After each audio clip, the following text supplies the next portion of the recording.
केडी थधी रात वा मथा जो बरसात वा आज का बहाना था हेरा पिया हेरा हेरा हेरा पिया हेरा अस्सलाम वालेकुम दोस्तों, किं आयो? सब ठीक आयो? उम्मीद तो क्या सब ठीक हूंदव। असांजा वीडियोस तव्हांखे कीअं लॻनि लाज़मी असांखे कमेंट में ॿुधाइजो। ऐं अॼु जी वीडियो थोरी नॉर्मल असां ठाही आहे, छाजे करे ईद जो मौक़ो आहे, सो असां जल्दी में तव्हांखे वीडियो ठाहियूं था, छाजे करे रेगुलर अपडेट जे हिसाब सां असां जल्दी वीडियो हिकिड़ी ठाही आहे।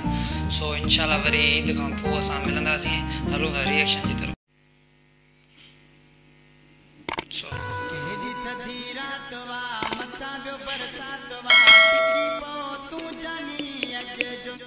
यार ये गानो माना बरसात जैसा वॾो मशहूर थी वियो आहे गानो। ही तो सफ़ा रूबी अली बर्गर थी वई आहे।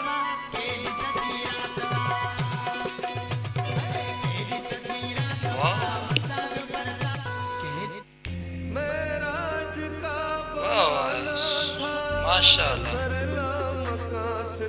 ज़बरदस्त यार, केॾे भलो माना आर्ट ठाहियो अथनि हिकिड़ो विच में रेत जे हिसाब सां। गामू ईद जी ख़र्ची कढंदे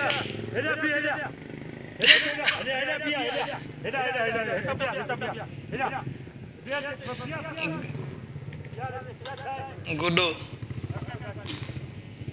शायद कुरैशी छा चवंदो अथसि वॉइस में? गुडो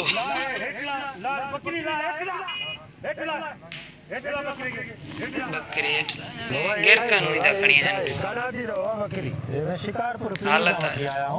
शिकारपुर में पड़ी ना बकरी बैठी है वहाँ कुर्बानी के लिए बकरी कुर्बानी ना की है वहाँ लगे थे ना मस्त जोक मारा या हंस रहे हल्का ठीक गाल यार, कुर्बानी जला लगे हाँ वो दाल माते 9 और मेरा ट्रांसफर के हो या तो है टमाटर वाली गाल हाँ ये बकरी तू आती है हर गाल तू गरीब मारू हाँ तू एक घरे बैठी है ऐसे ही 45,000 में मिली गरीब मानू थी के 45,000।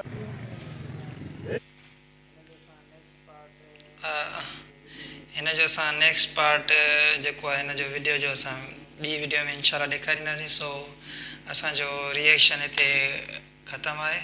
सो इन करे असां थोरी वीडियो मुख़्तसिर ठाही आहे। सो त असांखे थोरो ईद सम्झो था ईद लॻी पई आहे। सो असांजे चैनल खे लाज़मी सब्सक्राइब कजो ऐं कंहिं बि टॉपिक ते वीडियोज़ वग़ैरह खपे तव्हांखे त कमेंट में असांखे ॿुधाइजो। अल्लाह हाफ़िज़। हलूं था।